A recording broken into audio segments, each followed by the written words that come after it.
The Nautilus had discovered a sunken treasure site, but the surrounding waters were lined with skulls on poles. As the submarine pressed forward, an overwhelming sense of dread closed in. A Spanish fleet that once carried gold and silver had gone down here, and the seafloor had to be blanketed in riches. The crew kept their excitement in check and moved carefully through the valley. As the darkness gradually gave way to light, a breathtaking sight unfolded before them. Towering stone pillars rose from the seafloor on all sides. I joined the crew in suiting up and began searching for the treasure buried beneath the ocean floor. Pushing through massive clusters of seaweed, an ancient vessel covered in strange markings came into view. I went aboard alone, ready to make history, but then the skeleton on the throne moved. The crew instantly relaxed. There were no such things as underwater ghosts. They'd just been scaring themselves. Something fell off to me though. The sword in the skeleton's hand had been eaten away by corrosion, and the chests scattered around were completely empty. I wanted to search the surrounding area, but before I could, the crew was suddenly ambushed.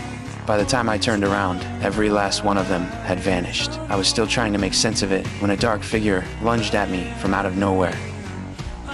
When I came to, I found myself a prisoner alongside the rest of the crew. The woman leading them called herself a guardian of Freya. The tribe was made up almost entirely of women, and they had guarded this underwater treasure for generations. Any explorer who came looking for it was put to death. The skulls were a warning to outsiders like us. Just as the crew was about to be executed, I struggled and cried out. I'd read about this tribe's laws in a book. Even criminals had the right to speak in their own defense. Seeing me fight for my life, the queen didn't object. The crew was crushed. They'd come for treasure and ended up with a death sentence. But I told them the treasure hadn't disappeared. The decorations above the door frames, the gems on the warriors' sword sheaths, even the vessels they used for eating and drinking, all of it was worth a fortune. And the ruby the queen wore alone was valuable enough to build an entirely new Nautilus. While I was thinking through how to make my case, two Freya warriors had already slipped into the Nautilus. Cece and Marcus spotted them immediately. Marcus tossed Cece the safe key, and she pulled out the flintlock.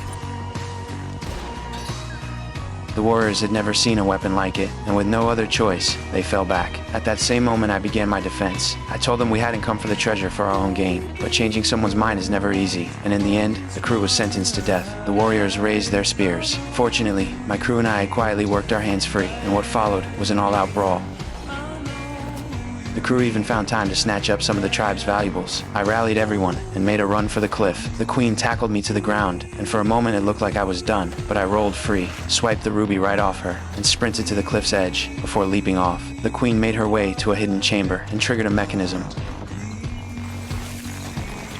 A massive stone shot out and slammed into the Havel pillar, setting off a domino effect that tore through the whole structure. The queen had decided to seal off these waters for good.